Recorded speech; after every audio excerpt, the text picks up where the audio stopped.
Chapter 4. The scenery blurred, but whether it was from tears or panic, Sophie couldn't be sure.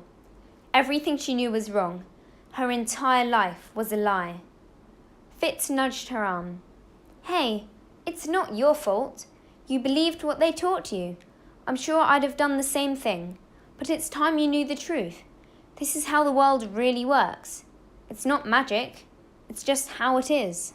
The castle bells chimed, and Fitz yanked her behind a large rock as the gateway opened. Two elves with floor-length velvet capes draped over their black tunics emerged, followed by dozens of bizarre creatures marching in military formation down the rocky path. They were at least 7 feet tall and wore only black pants, leaving their thick muscles prominently on display. With their flat noses and coarse grey skin, which fell in pleated folds, they looked like part alien, part armadillo. "Goblins," Fitz whispered. "Probably the most dangerous creatures you'll ever meet, which is why it's a good thing they signed the treaty." "Then why are we hiding?" she whispered, hating her voice for trembling. "We're just like humans. Humans are forbidden in the Lost Cities, especially here in Luminaria. Luminaria is where all the other worlds come together.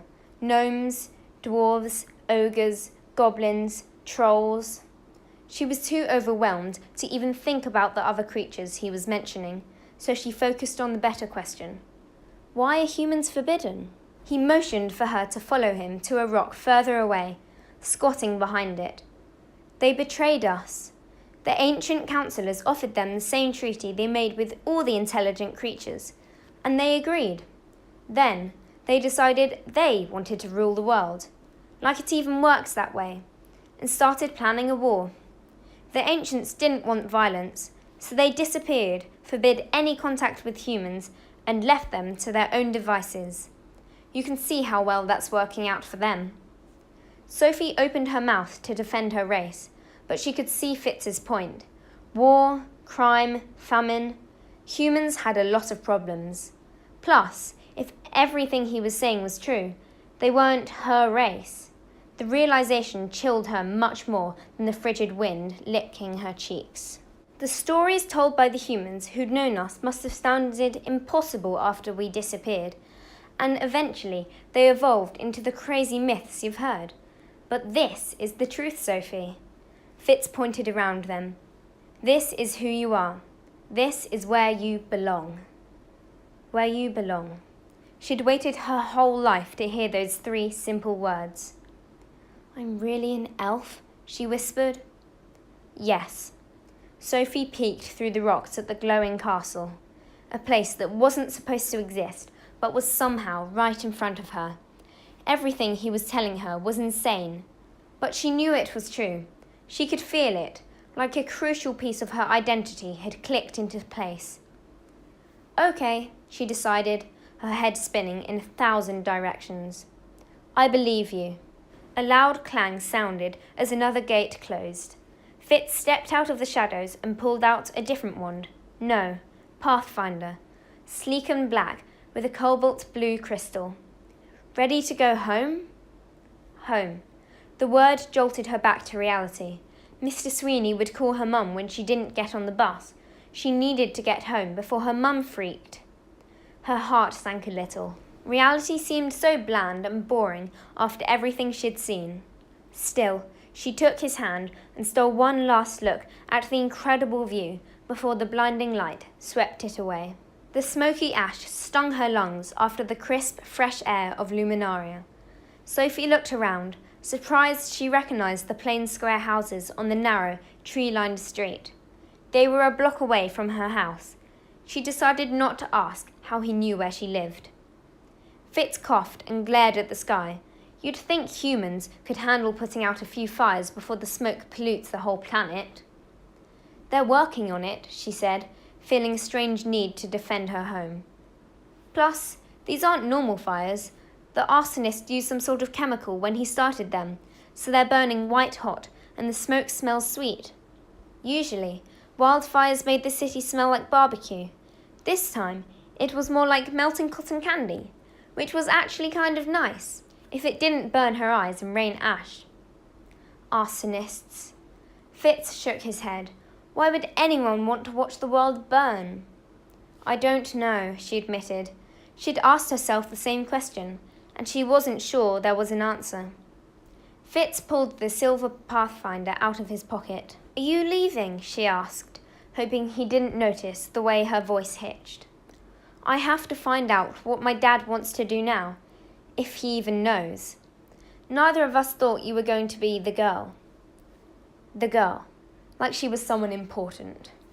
If she could hear his thoughts, she'd know what he meant, but his mind was still a silent mystery, and she still had no idea why. He's not going to be happy I took you to our cities, he added, even though I was careful no one saw us. So please don't tell anyone about anything I've shown you today. I won't, I promise. She held his gaze so he'd know she meant it. He released the breath he'd been holding. Thank you, and make sure you act normal so your family doesn't suspect anything. She nodded, but she still had to ask one question before he left. Fitz, she squared her shoulders for courage. Why can't I hear your thoughts? The question knocked him back a step. I still can't believe you're a telepath. Aren't all elves telepaths? No, it's a special ability, one of the rarer ones. And you're only 12, right? I'll be 13 in 6 months, she corrected, not liking the way he'd said only. That's really young.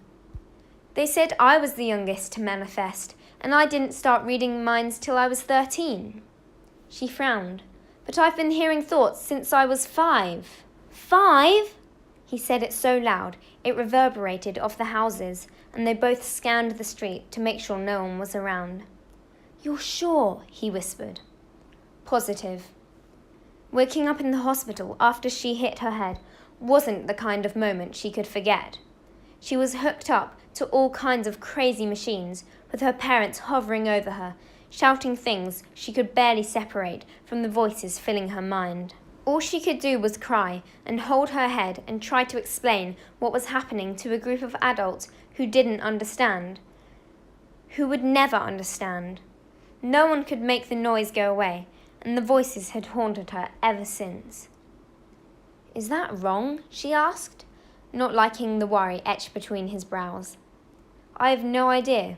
His eyes narrowed, like he was trying to see inside her head. What are you doing? Are you blocking me? He asked, ignoring her question. I don't even know what that is. She stepped away, wishing the extra space could stop him from reading her private thoughts. It's a way to keep telepaths out, kind of like putting a wall around your mind. Is that why I can't hear you? Maybe. Can you tell me what I'm thinking right now? I told you, I don't hear your thoughts the way I do with other people. That's because humans have weak minds, but that's not what I meant. If you listen, can you hear me? I don't know. I've never tried to read a mind before. You just have to trust your instincts. Concentrate. You'll know what to do. Try. She hated being bossed around, especially since he wasn't answering her questions. Then again, what he wanted her to do might be the only way to find out why he looked so concerned. She just had to figure out what he meant by listen. She didn't have to tell her ears to hear. They just did. But listening took action. She had to concentrate.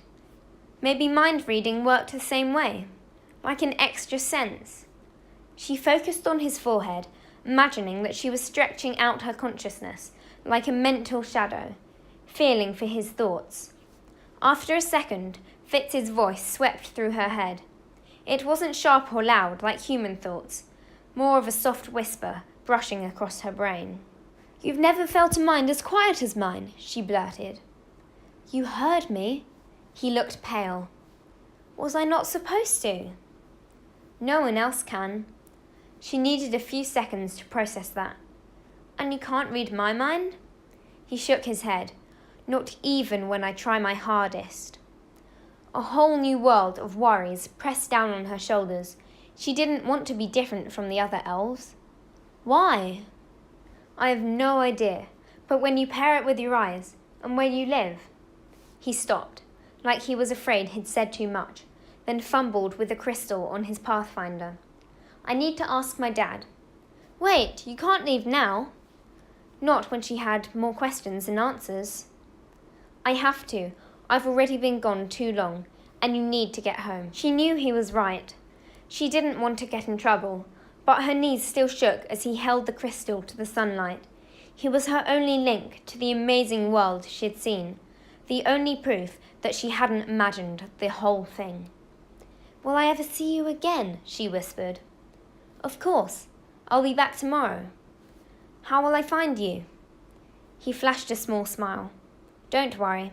I'll find you."